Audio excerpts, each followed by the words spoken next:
Happy Tuesday. Hope it's a great one for you and one that you can feel like you're blessed and maybe even be a blessing to others along the way. Hey, as much as anything, I'm glad you're with me today. Spend a few moments, so let me invite you into my little world for a moment today as we think together. You know, there's a word that we throw out every now and then at gatherings, especially those that are unplanned by at least one person, maybe more in the gathering, but generally one person. Comes under the heading of surprise. You know what I mean. You've heard of surprise parties. Maybe you've been the subject of one. Maybe you've planned one. Maybe you've participated in one along the way. I was thinking about one in particular in which my father was the object of the surprise. It was his 60th birthday. There was family in from out of town, and he knew that. But he didn't know there was a party coming. My mother had planned it. She had ordered a cake. She had invitations sent out. There were a lot of people that were supposed to be there. But my father didn't know it. My father was a preacher and had been for a long time in the congregation where they were. With the family there, he thought we ought to sing some old church songs. And he said, let's go down to the church building. We'll pick up some hymnals and we'll bring them back and we'll let everybody sing some songs together. He loved to do that, sing old favorites and new ones too when the family was in town. And so I said, I tell you what, I'll go with you and we'll go get those. We had to make another errand on the way that my mother had asked us to make. Pick up some coffee or something, I don't remember what.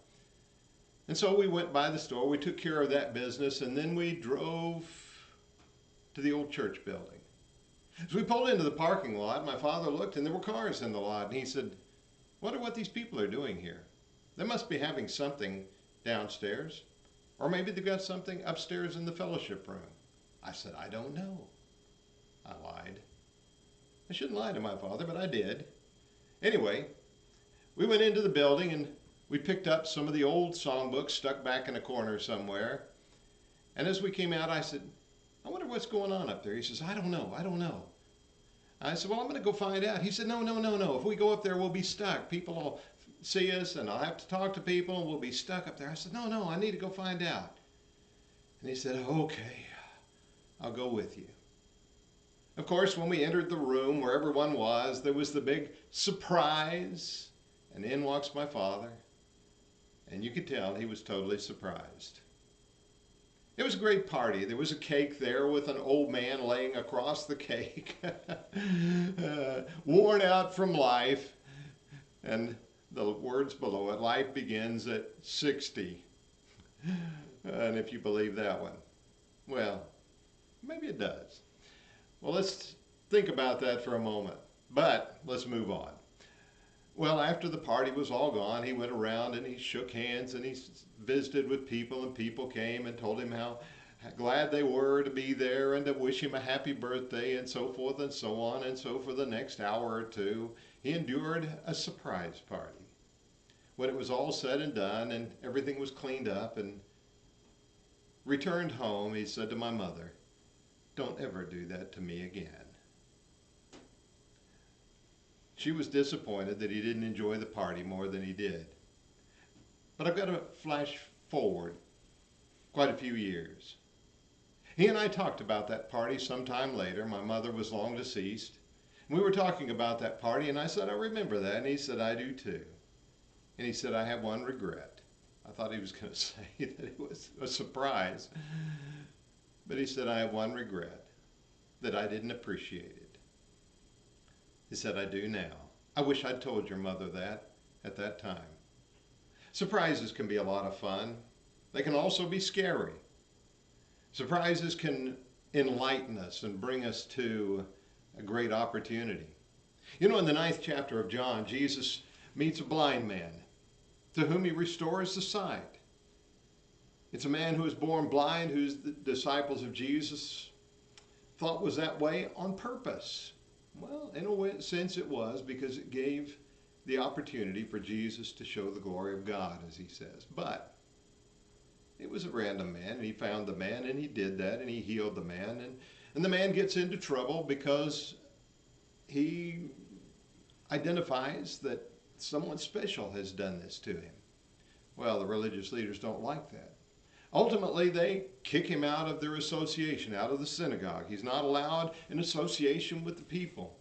It's a bad thing to have happen.